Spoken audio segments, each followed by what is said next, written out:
Hello, everybody. This is JPC here. 1, 2, 3, 4, 5, 6. Today I'm talking about the two Canadian soldiers that were killed in a helicopter crash yesterday, along with the British Royal Engineer from the British Royal Engineer. Um, my sources are from the Toronto Star for the article. I'll read part of the article to you, and the other sources I have are which I'll share later. Um, okay. A lot of people I know here in Canada, around the world, are not too friendly to the Afghanistan mission. So I'll read part of this article and I'll read a few of the comments to you and interject some of my personal opinions on the matter at the end of this. This article's from this morning, July 7th, 2009 at 4:30 a.m. from Colin Perkle, Canadian Press. Kandahar, Afghanistan, a helicopter crash possibly caused by mechanical failure claimed the lives of two Canadian soldiers yesterday, bringing Canada's death toll from the Afghanistan mission to 4 in as many days. The Griffin helicopter, which is a Bell 412 helicopter, civilian model, was operating on a Fort base in Zabul province, 80 kilometers northeast of Kandahar City. Killed Master Corporal Pat Audette and Corporal Martin Jeanette, along with a coalition soldier from another country, which I now know was a British Royal Engineer.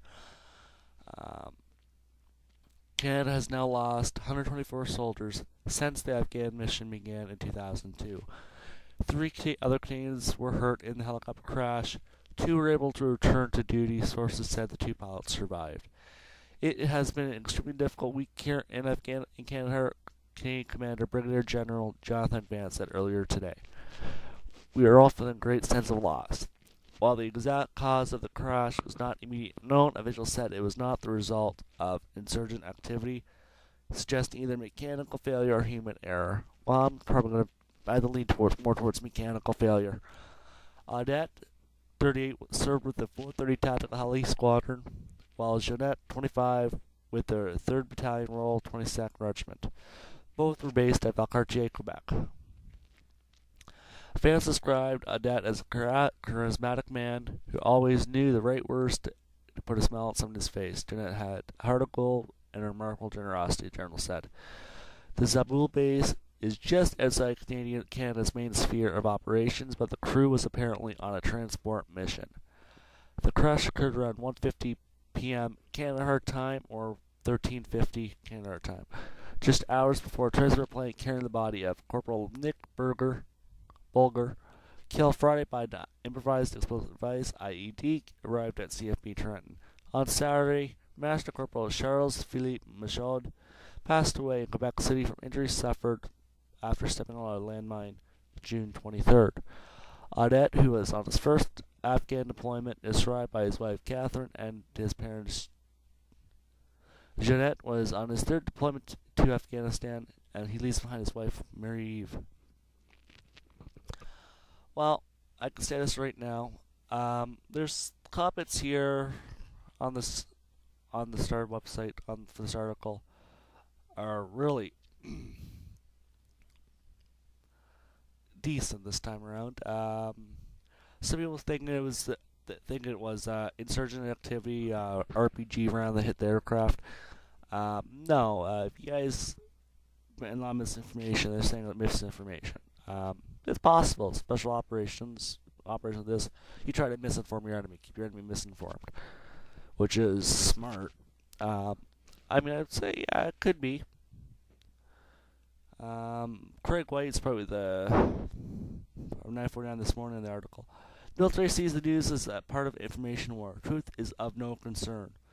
When an embarrassing incident like this occurs, they provide misinformation to dampen fresh news later. When the news is old and stale, the truth comes out and largely ignored. Good job, Star, for taking part in this psychops campaign. Well, my favorite one is the one right below it. It's Chrétien never liked. Well, the title of this comment is "The Liberal Government Cuts to Military Are Responsible." Chrétien never liked the military during the FLQ crisis in Montreal. There are 4 soldiers assigned to guard his home and take the bullet if necessary. In spite of their commitment, Mr. Chrétien would not allow them in the house to use even one of his 5 bathrooms. They had to jog down to the gas station. This continued during his tenure as PM. He thought of our soldiers as a waste. Actions speak volumes more than words. His cuts made during times when we could afford to give them more shows his commitment. Kind of like his trips to China when he made deals with the Chinese to have all but obliterate our manufacturing. Only a liberal refused to see the damage done, which is 100% true. One of my little arch rivals, it's sometimes comment-wise. Sad to see usual unemployed pro-Taliban suspects are chiming in as per their political master's will, which is 100% true. My eyes.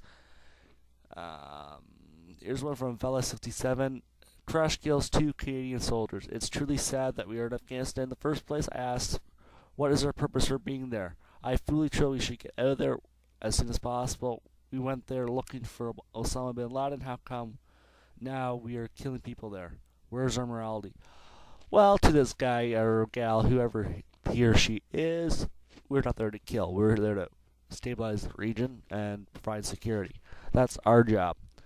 Another one from 2011, can't come soon enough. Real funny. Excuse me. Another one responding to Abdali. It's Canada. It's a light helicopter. These 2 pilots are in cushion seats. The crew chief and gunner. Yes, Canada. We have those. Are in cloth seats in the back. If anything other than a nosedive, the pilots are far more likely to escape harm than those in the back, which is true. If you know anything about helicopters, Bell 412s, Blackhawks, whatever, Hueys, I have a chance to fly a lot of those helicopters, especially the Chinook helicopters we just recently bought. A crash is not a good thing in a helicopter because you have a 90% chance of being killed in the crash if you're in the back. The flight crews are much better protected than passengers. Helicopters these days. So remember, they're top heavy. At least the Griffin is a top heavy aircraft. It's where the transmission engine is. It's above the crew compartment. Actually, the Griffin is a twin engine helicopter. Okay. It goes on like this. But I'll put a link in the side screen here for the article and where I got the information. Talk about this. Canada's lost 124 troops in Afghanistan so far, while the Americans so far have lost 115 U.S. troops in Afghanistan killed in action, while the British have lost 175 troops in Afghanistan, including the one that was lost with the Canadians here. At least he was there's no information on him, but name and all that, but he was a British engineer from the 22nd Engineers Regiment of the Royal Engineers, British Royal Engineers. I'd say one thing to the families of these men: may they rest in peace. They're now on eternal patrol in Valhalla, which is a mythological place for warriors. It's warrior heaven for warriors. So yes, may they rest in peace. Well, I'll show you one more comment to you actually. While I have another minute here. Today, all we can offer is our heartfelt condolences, thoughts, prayers, utmost compassion to the families and friends as they mourn this loss. Vitriol and political rhetoric are not appropriate during mourning, which is 100% true. Don't turn their deaths into your political gains to get the guys out sooner. They are men, they are women that are fighting for the country. We need to show them the most respect in all what they do these days.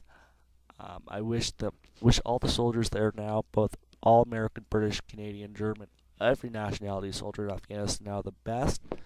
If they do come home, they are fathers, they are brothers, they are sons, they are daughters, they're sisters. They're all comrades. They're all, to them, they're brother and sister to each of the guys there are brothers and sisters.